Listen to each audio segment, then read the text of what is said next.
What is going on, guys? TVM here. Welcome to my Premier League Team of the Season predictions.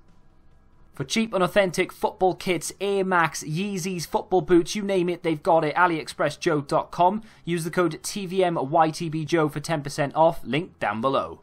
Quick disclaimer before we get started, this is not a full 23-man squad. I don't normally like doing Team of the Season predictions because there are a lot of opinionated people out there. So what I've done is I've left a good sort of 6 or 7 slots free so that hopefully people can't have a go at me for excluding certain people. These are the players who I think 100% will be guaranteed a Team of the Season card, but as I say, there are a good 6 or 7 slots left over for the players that maybe you have in mind. So the first player is going to be Pope of Burnley. Burnley have been playing some very nice football this season. They owe a lot of it to their goalkeeper. He has performed well and above expectation this season. I've actually chosen 3 goalkeepers. Whether all 3 will get chosen, I'm not quite sure, but all 3 are definitely in with a shout. Of course, the Manchester City goalkeeper EDERSON has quite a few informs this year. They are top of the league. It would be difficult to deny him a Team of the Season item. When going through Team of the Season picks, I went off memory and I also went off the amount of informs that they have within FIFA. A lot of people will say, oh, you clearly don't know awful lot about football if you're only going off that. Well, guess what? That's what EA do. EA will look at the amount of informs he's been given, whether it be David De Gea, EDERSON, or indeed Pope, and of course then they'll decide based upon that. I think David De Gea is all but guaranteed a Team of the Season based upon the fact that he's had a Team of the Year. He's obviously one of the best goalkeepers in the world, and arguably the best goalkeeper in the world, but that again, that remains up for debate. As far as defenders go, Valencia had a very good start to the season. Midway through the season, sort of trailed off a little bit, and now coming back. I think just a very good player.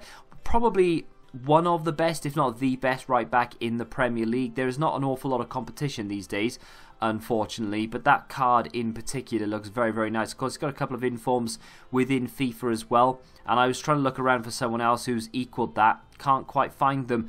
As well as Young. I can't really find a better left back within the Premier League in FIFA at least, and of course this season so far there hasn't really been a standout left back that I've gone, do you know what?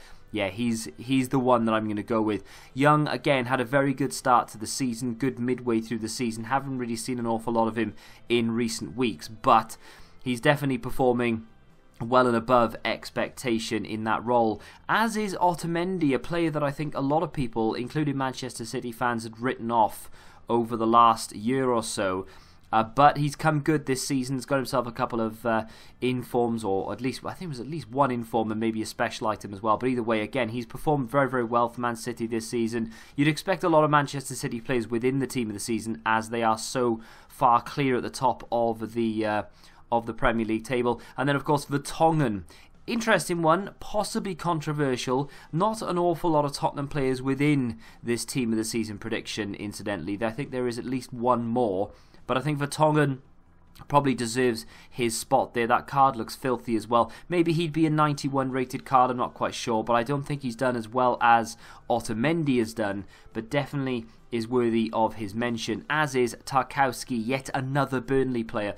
And this is what I really like about the Team of the Season predictions, is because you can fit players like this in that haven't had a card before. So of course he'd be in the most consistent, but he would probably feature within the Premier League Team of the Season as well as, so it'd be a double up. I'm not a big fan of when they do that because I'd like completely fresh items, but still probably a really cheap Team of the Season card and a very good one. And then of course we have AZPILICUETA, again a very good season from him. Very good card. He's been moved over from that left-back role now for a couple of seasons, and he's performing very, very well at centre-back. Chelsea have not had the best of seasons, to be fair, but AZPILICUETA is performing very, very well. And again, a great card. 85 pace with very good defensive and physical stats. Not the tallest of players, but still a very nice card. Fernandinho had one of the biggest upgrades we've seen when it came to a rating refresh a few weeks ago. And by rights as well. I mean, this is an extremely good card right here. I can't imagine this would be not like that expensive. Of course, it's going to be expensive, but I don't think it's going to be as expensive as, say, doing a prime icon, which arguably is in and around the same as this card. That looks filthy. Up next, of course, it's Kevin De Bruyne. He's obviously going to get one.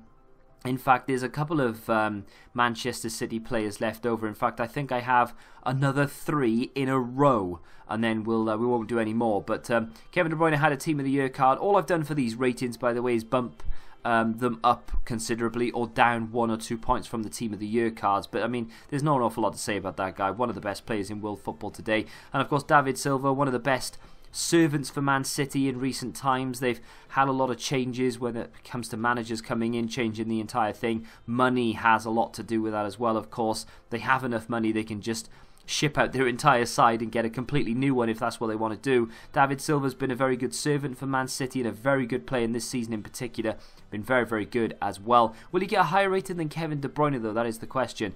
Raheem Sterling did very, very well in the first 3 quarters of the season. Of course, we have still got a few games left to go now, but still performing consistently well.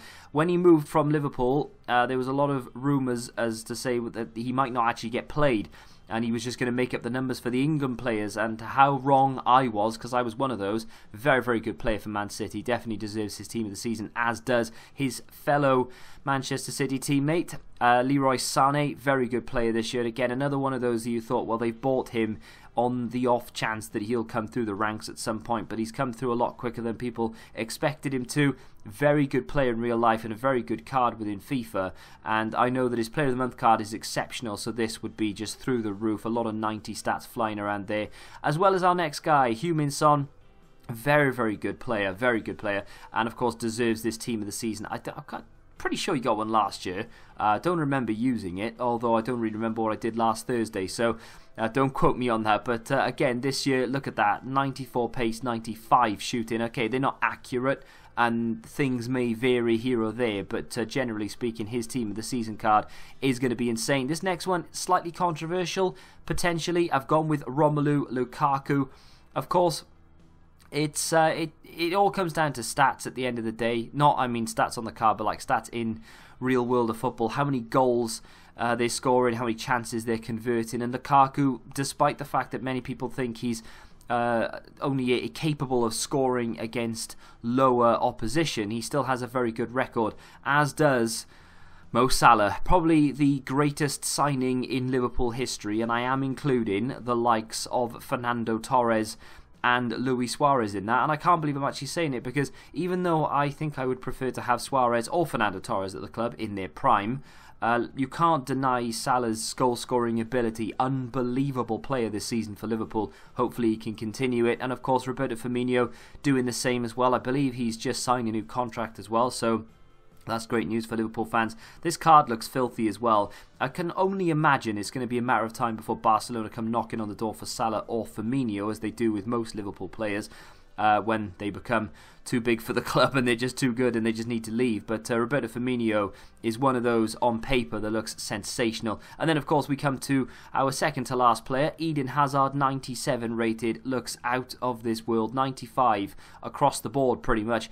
Had a bit of a stuttery patches throughout the season. Of course, as I said before, when I mentioned AZPILICUETA, Chelsea have been stuttering here or there, but generally speaking, they've been fairly solid, and certain players in particular, Hazard being one of them, has been very, very solid. And finally, of course, I can't talk about the best players in the Premier League without mentioning Harry Kane. It was inevitable that this guy was going to go on and do wonders this season, and of course he is nominated and pretty much guaranteed that Team of the Season card. Not too much to say about that, of course, because he has a Team of the Year card. I actually own it myself. It's very, very good, but it's very expensive, of course. The Team of the Season card would be slightly beneath it. I can't imagine there's going to be much difference in the way of performance. A very, very nice card, and I'm sure that anyone would be happy to pack it, or indeed own it in general, whether it be untradeable or tradable. Now, of course, I have 100% guaranteed to have missed some players out here, and it's kind of done on purpose. I want you guys to fill in the blanks. Let's get some interaction going. What player do you think either most consistent, and by most consistent I mean they haven't had an in-form so far this season, but they've played very, very well and they deserve a Team of the Season card?